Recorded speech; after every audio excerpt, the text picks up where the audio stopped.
So this redneck dude is somehow able to pull off one of the biggest money heists in American history. And he becomes rich as f***.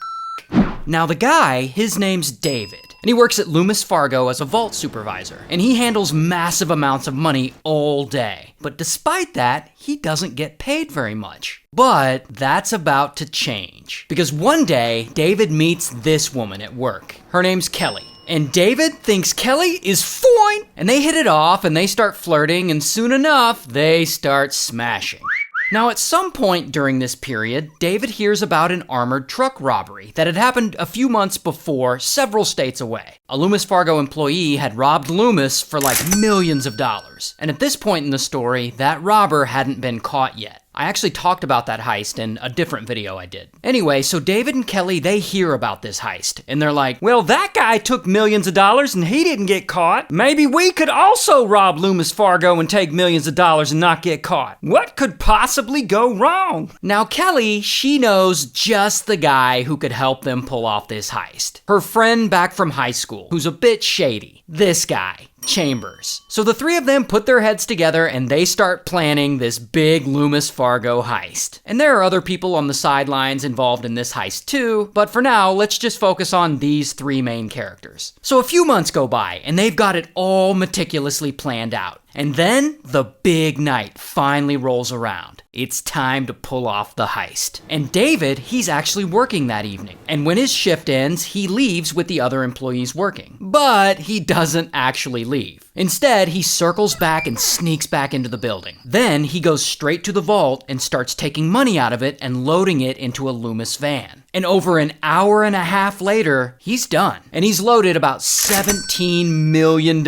in cash into that van. Now, David knows there are security cameras all around this building. So before he leaves, he goes back to the manager's office and he steals 2 surveillance tapes that would have footage of him on them. Next, he drives the Loomis van full of 2,700 pounds of cash. He drives it over to a parking lot in another part of town where Chambers and Kelly are waiting in a different van. So then they transfer this money to the new van. And this new van is a rental van. But here's the thing about this rental van. It's a little small. So they're transferring all this money into the rental van, but not all of it'll fit. So they end up leaving $3.3 million behind in the Loomis van because it all won't fit in the rental van. Oh, but that's not the only thing they leave in that Loomis van, because David forgets those 2 surveillance videos that he had taken from the manager's office. And so from there, they all end up going their separate ways. Kelly ultimately ends up going back home. Chambers also ends up going back to his home. And David hops on a flight to head over to Cozumel in Mexico so he can lay low for a while. But unfortunately for him, when traveling internationally, you're actually limited to how much money you can bring with you. So poor David is only allowed to bring $50,000 with him. Meanwhile, David's wife, because I guess he's married and didn't tell his wife about any of this, his wife reports him missing. And once police find the Loomis van with the leftover $3.3 million in cash in it, they also find the security tapes he accidentally left behind. So now they have their first suspect,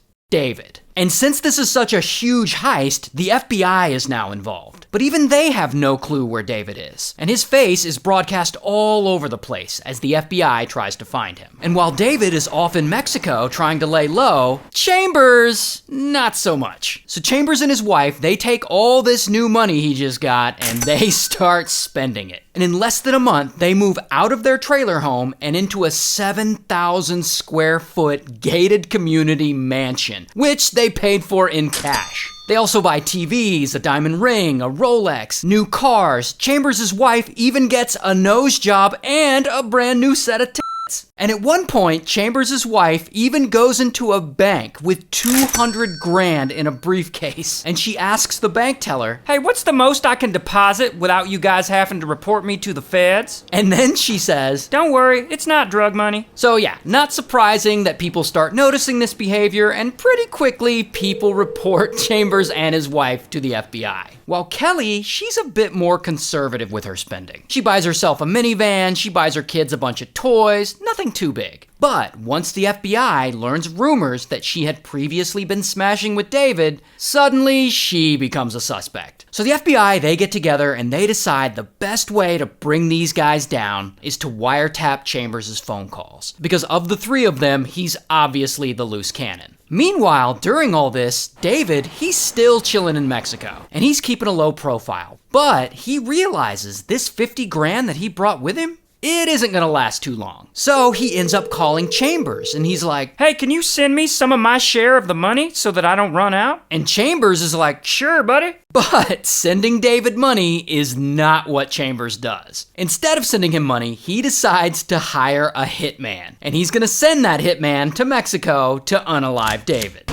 That way, Chambers gets to keep David's share of the money, and if David is unalived, he can never snitch on them. So at this point, I know you're probably thinking, Ray, how the hell did David get himself into this mess? How did an otherwise nice guy with a clean record suddenly wake up one day and decide that he's gonna steal millions of dollars from his own employer? Like, what makes someone snap like that? Well, think about it this way. He goes to work every day at Loomis, and he oversees the vault, which means he loads millions of dollars in and out of that vault. I mean, he is surrounded by money. Like, it's just staring at him in the face. Yet, in his personal life, he can barely pay his bills. He's working sometimes 70, 80 hours a week for $8.15 an hour. Imagine that. Imagine you're broke, struggling to get by, and you have to stare at stacks and stacks of cash all day. Like, how would you feel? So, after years of being in this situation, he started to resent his life, and he started to resent his marriage, until he started working with Kelly. And he really started crushing on her. Like, he's liked her forever. Like, they used to go to school together. And Kelly, she was really pushing him to do this heist with her. So, he does it, thinking it'll impress her. So basically, he did all this because he was broke and he was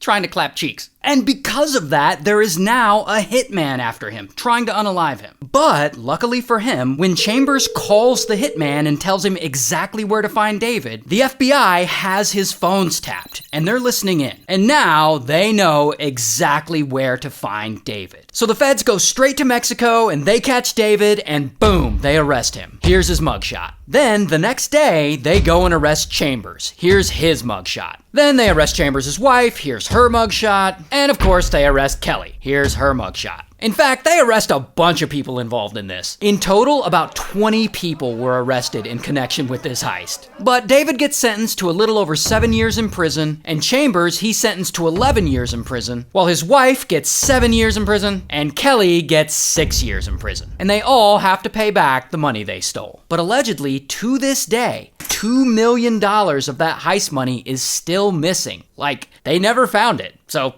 I guess it's still out there.